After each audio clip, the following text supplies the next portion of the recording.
Hi, NJPA members. I hope you, yours, and your patients are all healthy and well and continue to be. I decided to record this video because I feel like sometimes there's such a flood of information in writing, and as we work virtually during this pandemic, I don't know about you, but I find myself getting very easily drained and exhausted.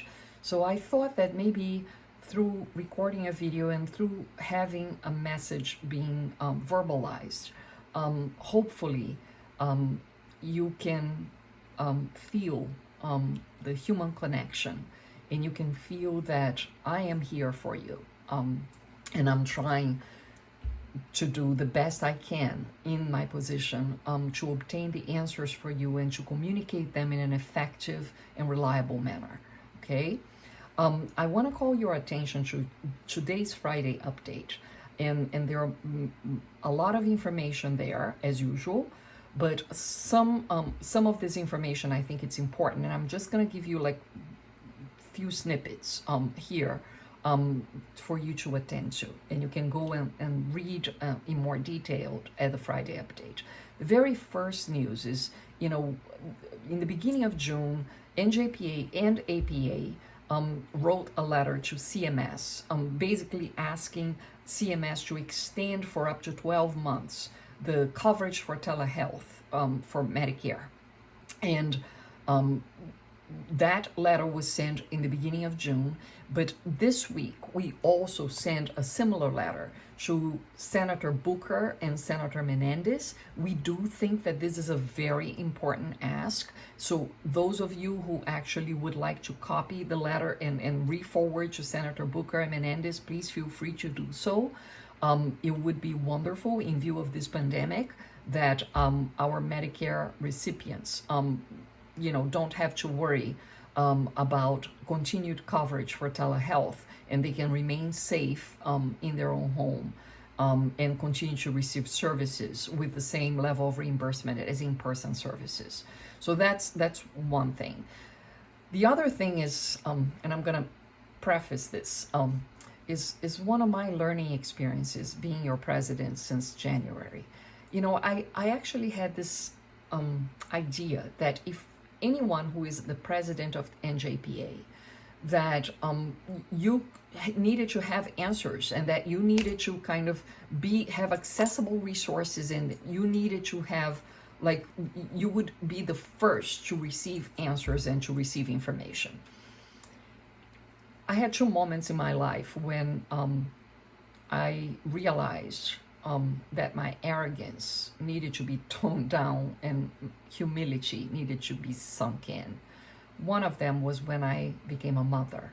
I realized how much I didn't know, and how much I was going to have to take responsibility for failing. And the other has been as your president. Since January, this has been a very difficult time. Lots of decisions need to be made. Business continues in NJPA, so all the legislative initiatives, C conferences, publication committee, and COLA and CODI and diversity issues, all of that continued despite all the limitations in terms of face-to-face connection. So a significant number of pressure and decision-making needs to be taking place. And I confess that it's been a humbling experience to realize like how much I don't know. Oftentimes in reading the listserv, when I have time to read the listserv, oftentimes I find myself wondering about the same kinds of questions that you are asking. And I rely on your ability to kind of alert me to issues that need to be clarified.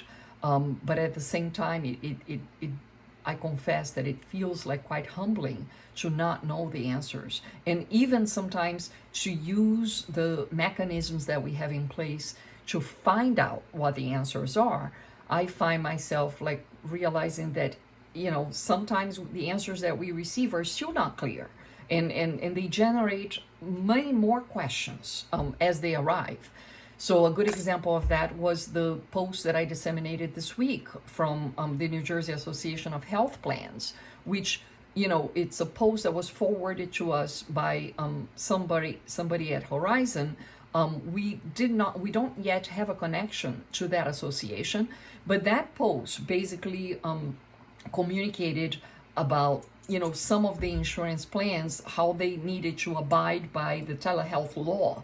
And we all know, if we have a private practice, we all know that insurance plans have different deadlines for coverage for telehealth, and not all of them abide by what was stated in that document. So when you ask questions, and when you found yourselves being confused with the information, I hate to say it, but yes, the information is confusing, and this is part of the reason why sometimes we take a little bit longer to disseminate information, because we need to be clear about it. My understanding of that information is that, yes, insurance companies, need to abide by the telehealth law, but waivers have been put in place since COVID. In depending on the insurance company and depending on the insurance plan, different waivers deadlines are in place. So those waivers are not necessarily part of the telehealth law, right? In addition to that, there's difference if you're in or out of network. And one of the biggest advocacies that we have been able to put in place is the fact that, if we are out of network, we want coverage for our patients to continue, especially if the New Jersey governor is implementing, is delaying the state of emergency, right? So we don't want the governor order to say, you still have to keep social distancing, and you're still not able to see people face to face, at the same time when the insurance companies are saying, well, we're only going to reimburse if you're face to face, because if you're out of network and continuing telehealth, we are not going to reimburse for services. So that kind of discrepancy, that's one of the biggest advocacies that we have been put in place, and we have been advocating from the very beginning of March, with every letter that we write, with everybody that we talk to. So having said that, I apologize if that statement from that association was more confusing. I did take in some of the questions that were asked on the listserv. I do not yet answer it. I have not yet answered them, because simply I don't know the answers yet. So I wanted to double check them before I communicate to you. So we are trying to figure out in the incoming days and weeks what the actual answers are to the questions, and we will communicate with you as soon as we have a reliable and accurate answer. In addition to that, I can simply apologize for, just like, as a mother, for falling short at times. I want you to know that our executive director, our treasurer, our past president, our president-elect, and our executive board, we have been working hard for you. In addition to our jobs, I teach full-time, I have a private practice, and I'm NJPA president, and all of us kind of have multiple roles. So I'm not making excuses, but I really want you to know that it's been quite inspiring to seeing the team and the collective in NJPA, keeping me on track, urging and developing ideas of like how to get answers to you. And as soon as we get the answers, you will have it. I also want to call your attention to the fact that NJPA is proposing a new legislation on telehealth, and that's going to be our legislation. There have been 3 legislations that we publicized. One of them that basically requests that coverage for telehealth is the same as in-person reimbursement. Another one requires that health insurance providers and Medicaid cover service, continue to cover service for telehealth and telemedicine, reimbursement be equal to in-person sessions, and that these laws that have taken place for COVID, that they continue to be extended for coverage. So these are three proposed legislations that are we are just informing you, but they were not our initiative, but we are now currently.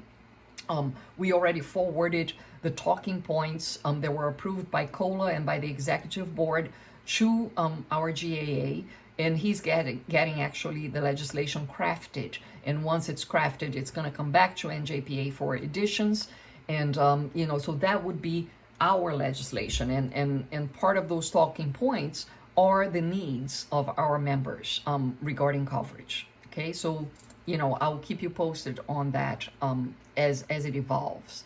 I also wanted to give you an alert that we are in the process, Kira and I are in the process of developing the second quarter of updates regarding NJPA and what has been happening since the first quarter. So as soon as we finalize it, you will receive it. And it's also been a humbling experience to see the amount of initiatives that we actually put in place for you and for the organization.